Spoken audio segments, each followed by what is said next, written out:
This video is about a couple of dives I did on the Fujikawa Maru, a wreck in Chuuk Lagoon. Now this is the ship's telegraph that is still functioning just as it was when it was sunk. These are some artifacts from the deck.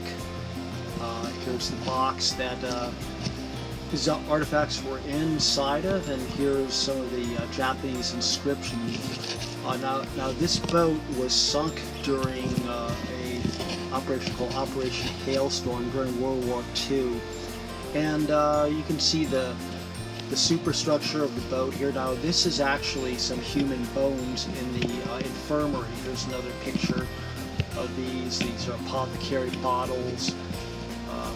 This is the one of the A-frames on the boat.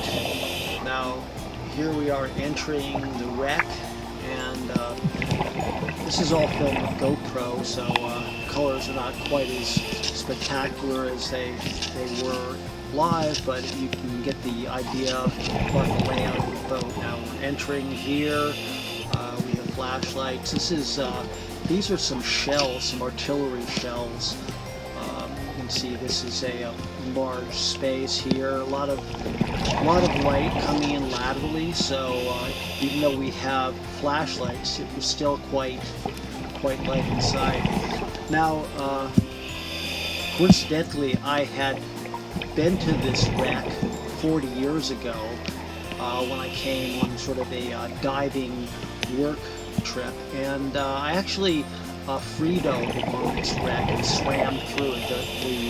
The deck is at 60 feet, so it was a good dive, but definitely open enough that you could do it. But this time I had scuba. Now I got to Chuuk Lagoon on my sailboat. I had to make a kind of an emergency stop because I had some damage to the boat. So while I was there, I did this. Now this is the I believe it's the bathroom, the shower room perhaps, a lot of porcelain toilets, and a little bit you'll see a bathtub. Yeah, I think it's in this room here. You can see the tiles, and it still looks pretty much the way it did when it went down. Kind of looking inside here,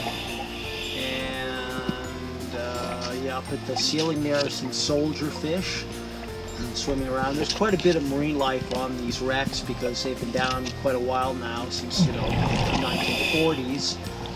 So there's a lot of coral growth and a lot of larger pelagic fish as well. Some split some jacks swimming around, and you can also see some soft coral in that arch.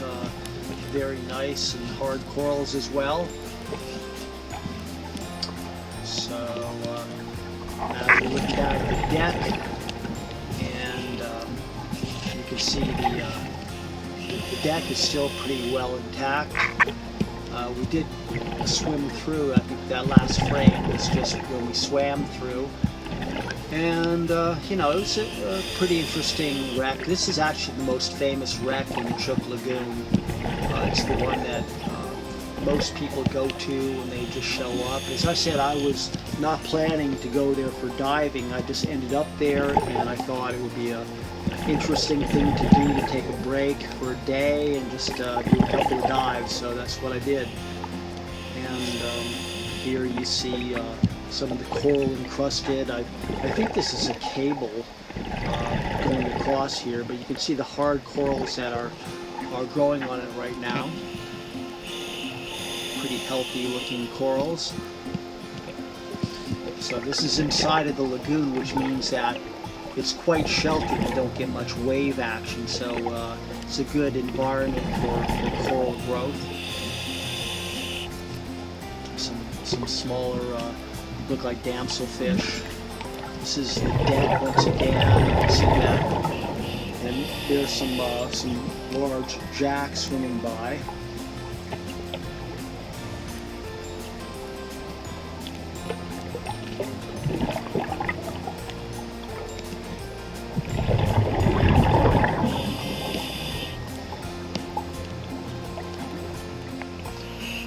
Okay, so here, coming out of one of the entranceways, and one of the divers is going through, looks like a hallway there. A lot of soft coral on the walls of that structure.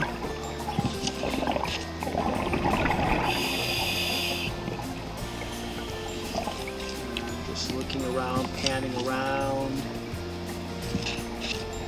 Yeah, this is one of, I believe, a couple hundred boats that were sank in Chuuk Lagoon. It was called Truk Lagoon back in those days. It was a serious blow to the Japanese Navy and sort of a retaliation for Pearl Harbor. This boat actually was sunk by a torpedo. It was released from an aircraft, and so it had been previously, it had been damaged, and it had gone back to Japan, and then it was reassigned to Truk Lagoon. So here we have some more artifacts. You know, they were pretty much all over the decks. I'm sure divers throughout the years had taken them out. You know, this is the dive guide here, kind of just showing some things. You know, there's some controversy about these wrecks, whether they should even be have divers on them. But you know, most people were pretty respectful of the artifacts. So you know, it was very interesting to see. It's a little bit of living history, and being a biologist, I also thought it was quite fascinating to see the level of coral recruitment and the fish that were all around there. So maybe this is the end.